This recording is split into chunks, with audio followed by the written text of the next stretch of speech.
So Paula Cardellino is an architect and researcher from ORT University in Montevideo, Uruguay. And we have just got funding from Finnish National Agency of Education, Opetushallitus, for a joint project to collaborate with the teaching learning environment design. And now Paula is here in Finland, and we had this seminar last Monday. Yeah. Then this lecture today, and Paula can also probe into your tutorials today. She's interested in seeing your project, and then we will visit Uruguay after. All right. Thank you so much for waiting for this to get settled. Hello then. So my name is Paula Cardellino. I come all the way from Uruguay, and as Silvio was saying, we are doing this collaboration project. So if you want to so I'm going to talk about this participatory approach, because I'm going to talk about this participatory design process we implemented in Uruguay in one particular school over there. But first of all, I want to give you like a background of what this participation looked like when we applied it. So first of all, we thought it was a good idea. This is all in this paper written by Pamela Woolner and myself, where we explain in detail how we applied this collaboration participatory design process. So we thought that it is a good idea always, once you start thinking about a school, that to start with the dialogue with the teacher and the students is to think about what they are actually living now in the old school, to understand what their problems are and to put us in their head to be able to then move forward to another thing, to a new project.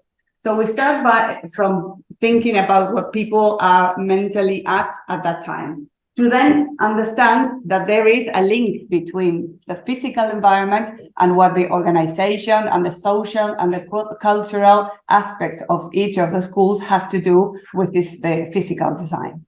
And after that, we then give them ideas about what the new school could look like and how that would link with the pedagogical aspect of it. To then really appreciate that this is a complex project and this is a complex design process, and that will take long for that change to happen, but we have to be patient. So the following slide, Tina, thank you, is about the understanding of how the people are thinking at that time and what their problems are in the old school. So we want them to discover what their issues are about the school. When you walk with them through the school, you make them see visual activities or make visual activities like taking photos of the spaces they think they like or that they don't like. Because these elements make them think about other things that could be more related to the pedagogical side or the personal side of thinking about things or writing about things. The visual methods make them think in a different way. So to go to the next one, we would then make them understand, as we would say, this is the second bit, understanding this link between all of them, that makes it clear that the school is not only a physical thing, or it's not only an organizational thing, it's not only an organizational thing, but it is the intertwine of all those things that make the school a school. So aligning these aspects makes the school a success, hopefully. So this is what Gislason says in his papers. So the following one would be the third stage, where we facilitate or challenge them to think about different ideas or different aspects of what the design could look like after acknowledging their present issues. So we move them forward and give them ideas of what could the new school look like. Otherwise, they will be in a kind of way hindered by the design process, thinking, oh, I'm not an architect, I have no idea what is going on, or I have my pedagogical issues, but I don't know how to translate them into the physical ones. So that is what is this stage about. So the following stage would be the one that we really appreciate that this is a lengthy process and that doesn't finish when the design is over, but we need to continue to follow their process during the use of that school, of that building. So we move now to take the plane all the way to Uruguay to get into the context of our own country. So if some of you don't know where that is, that we are in the middle of these huge, massive countries that would be Brazil and Argentina, and we are that tiny little one in red. We're still very valuable. So the Uruguayan system is quite particular. It's very traditional, very centralized. We are a very small country. The capital is in the very south there, and most of the people live in that city. So it's 3 million of them. So you're very lucky to know me because you're not a lot, but still more, 2 million people live in the city. So that is why I think it is so centralized, the educational system, because it is like we are in power and whoever is around, you just listen to us, I guess. So the decisions are taken at this central level, which is called the National Public Education Administration for Public Education. I work there part of my time, the other part of my time I work at a university at the infrastructure level of that national administration. The curricula for all the schools is also decided at this central level, and each school has no particular power in deciding how to deliver that education or that pedagogy. That's what I just said, they have little scope for autonomy, though the private schools have the advantage of being able to, in a way, work out how to do they do have a certain freedom in implementing pedagogical innovations through the school or the physical environment or through different aspects they would apply in the school. So basically what I'm going to talk now is about this very minor, never mind, Tina, it's fine. I was going to talk about one particular private school that wanted to move from this very traditional way of teaching to a more modern one, innovative way of teaching, and was trying to implement this through their physical environment. And that's where we come into play. They wanted to move from this traditional one to provide 21st century learning. Of course, we had to understand what that meant for them. They also wanted to promote well-being, enable the collaboration, working in groups, co-teaching, empower the learner to be student-centered, etc., etc. I think we all are used to knowing what these aspects are or what we mean by this, but then that had to be translated into the school. Very well. So this is the school, very sunny, not like today, though you don't have lovely snow. This school was built in 1950s. It is a private school. It is in a high to mid income area in Montevideo. And it has in total 900 pupils, and they go from 3 to 18 years old. So it is the whole school that is taken into consideration within these premises. And they wanted to, there you go. So what they wanted to do is to start implementing this innovative pedagogy through the new school design of the preschool area. So the 3 to 6 years old would get moved to a site that is very near here. And they wanted to do that through a consultation process. So that is where this consultation process I talked about previously was implemented in the school. So the idea was to push for change through the innovation of the learning spaces. Next one. So this was the part of the preschool that used to be located in this old building I just showed you. This is a 2-level building. This is the first floor. So the classrooms are next to the corridor, the administration area, and like the indoor gym facility, something that it is called, something to do with physical activities, PE, something like that. And this is the entrance to the school. So this is what it looked basically at the very beginning, with very traditional furniture and disposition of the classroom. And yeah, a little bit outdated probably. So that is what we got at the very beginning.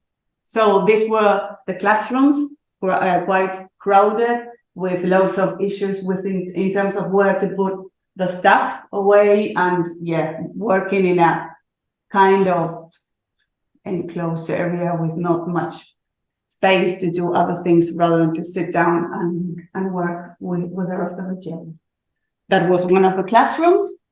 The following one is issues that had to do with, for example, where to put all the stuff. They had repeated things in different places.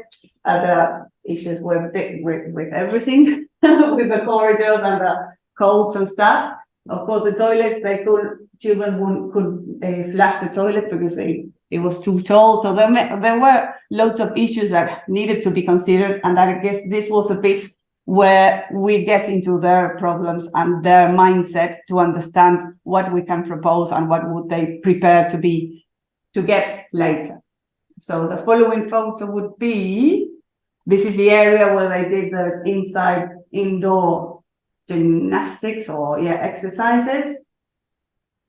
Some issues with light and that's fine, and the dining area, which was very, very noisy, very crowded. Children have no opportunity to go and get their food served, but teachers have to do that because there's not enough room for that to happen. So those are the issues we saw when we visited them. And the following photo would show that we decided to go for this workshop with educators to understand what their actual thinking about this school was. Some of them were very picky about very certain things that were an issue for them. Others were more thinking like, oh, what could we do to make this better and where can we go from here? So we were trying to make this planning of the school in a more structured way. So the following one would be the first activity we did that day. This takes 2 days to take into consideration for the workshop, or you could do it in 1 day. There were like 25 teachers participating in this event with head teacher and some psychologists, etc., etc. So all of them got this map of the school and they had to point out which were the spaces they thought worked and they were the ones that didn't work at all. So, for example, this teacher, this was her area, her classroom. So every time she had to go to take the children to have some lunch or dinner, she would have to go outside, go through primary school, and then get into this crowded place over there. She thought that it's supposed to be the red one is the other places that don't really work. So I think she was quite negative about thinking of what worked and didn't work, because of course that is all in red, but I'm not sure she understood the game. So this is the outer area to go and play, but they had to go through the toilets to go there. So every time somebody would go to the toilet and the other ones wanted to go out, it was really a mess to go through that area. So there were quite a bit of issues with the whole existing facility. So that was the background of the day. Everybody did their exercise. They could comment here what were the issues. So many things were very similar amongst them, the problematics, and some of them were more particular. And so the following activity, because we asked them which were the places that were and the places that did not work for each of them, right? And then I think I put the comments here. Yes. So the activity room, they called this the activity room. They thought it was very spacious and had natural lighting. So that worked in a way pretty well. And the following one would be having all the classrooms on the same floor works very well. So they had most of the classes in this floor. There were 2 more upstairs. Those were the ones that are quite difficult to work with. Of course, with co-teaching is impossible because you don't really see them at all the entire day. So, and the things that didn't work, this is the one that I said, the outdoor area that interfered with the entrance to the toilets. Of course, they are only 3 years old, so most of them have to go with a teacher, so they couldn't really see. There was no link between the location of the toilets and the actual classrooms, and that is too far away. The corridor, the dining area and the classrooms are too far apart. So those were the things, and they need more toilets. We always need more toilets. So those were the things that were basically talked about in this first mapping of the day. So I think in a way they thought that they were being heard and their issues had been acknowledged. So in a way that we could move forward to thinking about this tool to talk about what they thought would work in examples of 9 pictures that we decided to use to encourage them to think about different things. So for example, there's some pictures or some photos that show very innovative and very open spaces. Others show less open spaces. The other ones show outside areas. So they are examples of things that could happen in a space and that could be linked to the thinking of the pedagogy. So they had to classify these 9 photos, debating in their own groups, so that they had to accept that which one was first, second, third, put in this way, right? So from the one they thought worked the best for them to the ones that didn't work at all. That is to make them understand or to start thinking about exploring new ideas and alternatives. So the following. So what were the photographs? Okay. From some other schools? Yeah, they are always from other schools. And what they do is try not to link them to the school that they are now, but to make them think about possible alternatives. For example, here, there's another photo there's another slide that shows the actual photos of the ones they chose that were the more innovative in a way. So they chose the worst one as being the one with the corridor and all the hanging of the clothes in the middle and very narrow. That resonated with their own space. So they definitely didn't like that space. So there's also some enclosed areas, which was amazing that the one with the stairs and the very open plan they didn't like. They thought it was very dangerous and very extreme. But of course, then they chose the one with the wood and the natural lighting and the open spaces as really good spaces to learn or to be at. So this is again good spaces. So these ones were the ones that were ranked the best, and these ones were the poor spaces to learn. And these are some of the examples. So these were the ones that were the most popular ones. They do show things that could happen that are not happening now in the school. This collaboration or co-teaching or spaces that allow you to see but not be all the time with the student, like micromanaging them. This, I think I put the comments of the different photos. What the photo tries to do is to trigger a way of thinking in a different way. So it's only to make them think, would I actually be able to work in that space? What would I do in that space? That is why sometimes you put a very different space and they don't see that working and they tend to rank it really low. And then others, and the thing also is important that they discuss amongst them what the decision is, because sometimes they are very different in thinking, and some would say, oh, this is amazing. It's like, why do you think that is amazing? And that's the important thing, make them discuss why they think this or that, because of course I don't think they would ever get this exact space, but it starts to make them think about different options rather than the ones they have. So they thought that these multi-purpose spaces that allow to make different activities for children, they could see that as something positive.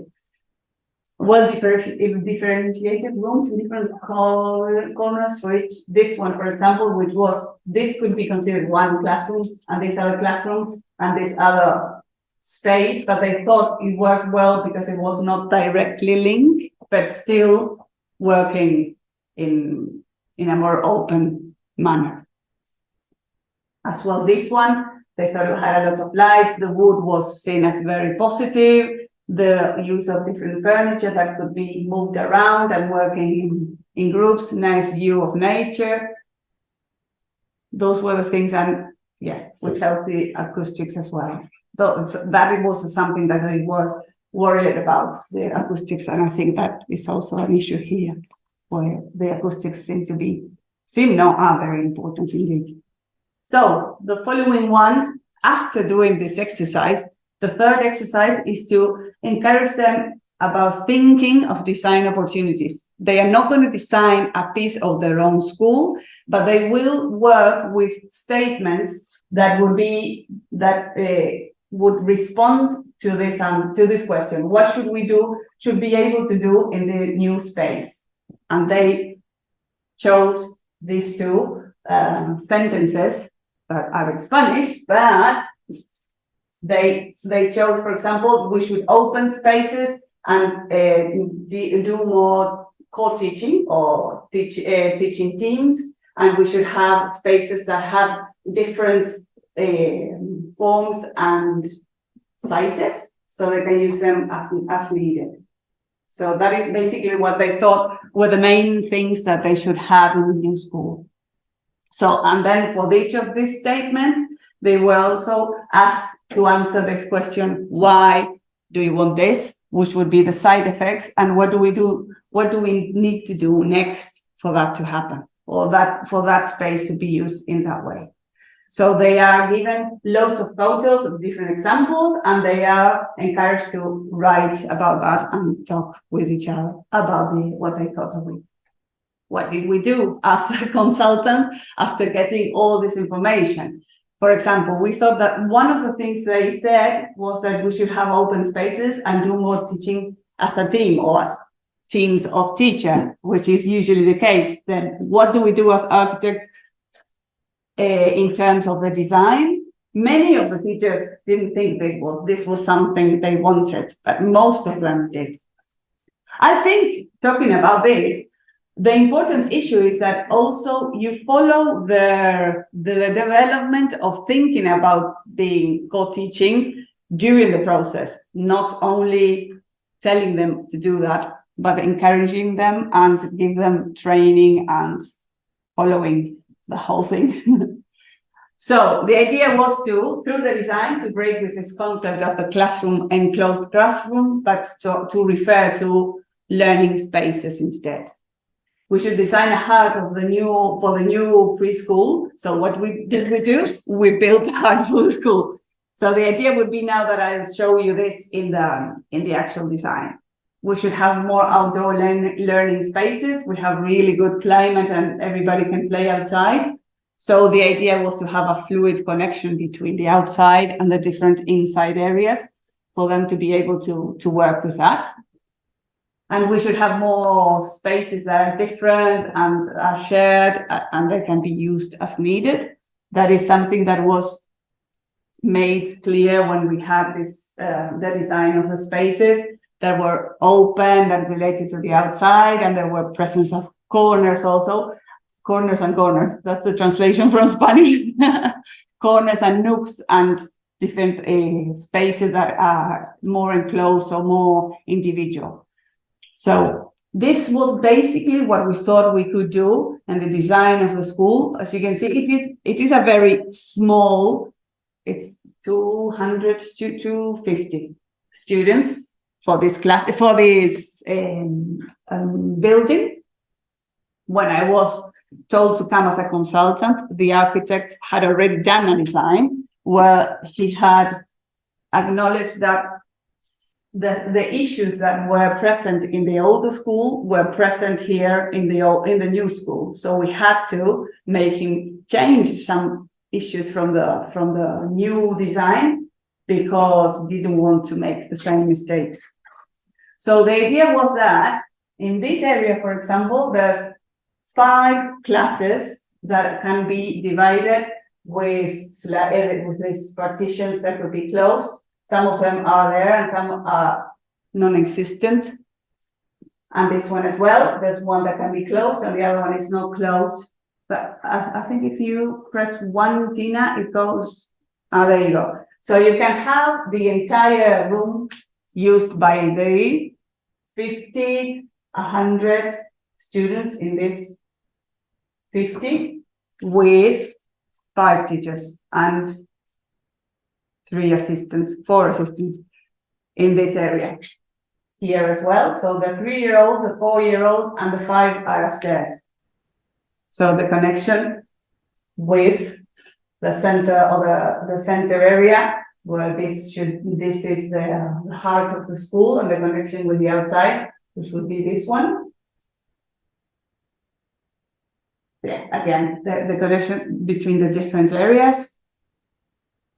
And the dining area, which is quite connected to the outside, so you could bring things to eat outside or get it inside there.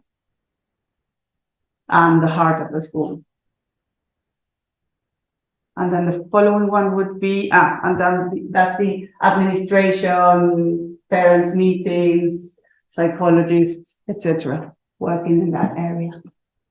And the second floor had the 5-year-olds, with also the partition here and the connection of different furniture to make it more flexible and connected. With also the area of the toilets with a window here, so you can get a more direct connection with the use of the toilets.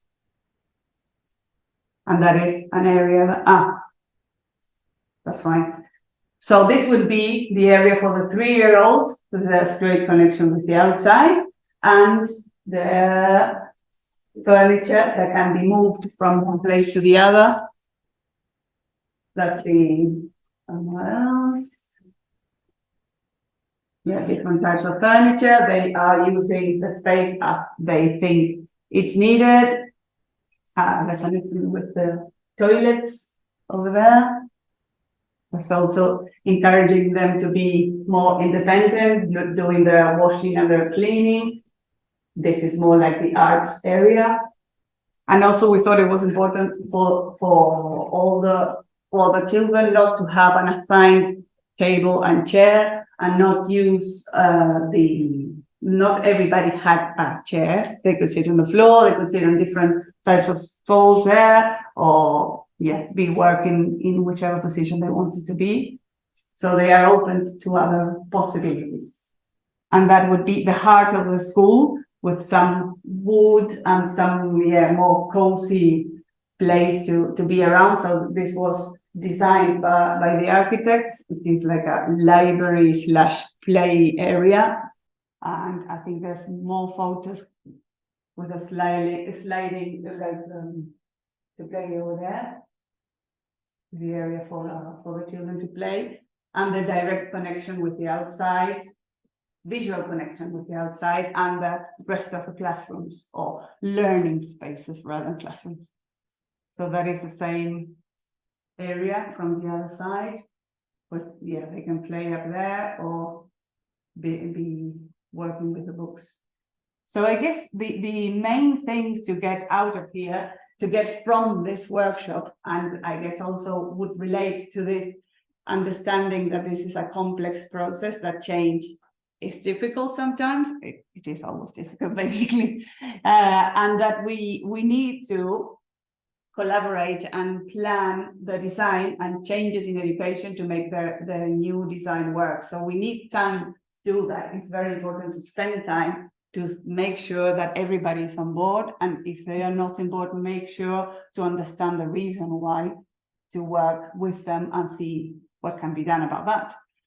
It's very important to have the experts facilitating this type of issues, to make them think that is to guide this participatory process. And of course, the professional development seems to be the most important thing for teachers and for head teachers, to get them this opportunity to understand what the process is about, what the change is looking at, and how that will benefit everybody involved in this project. And make use of these spaces in a very innovative way, or different way as they are used to. So that would be gracias. Thank you.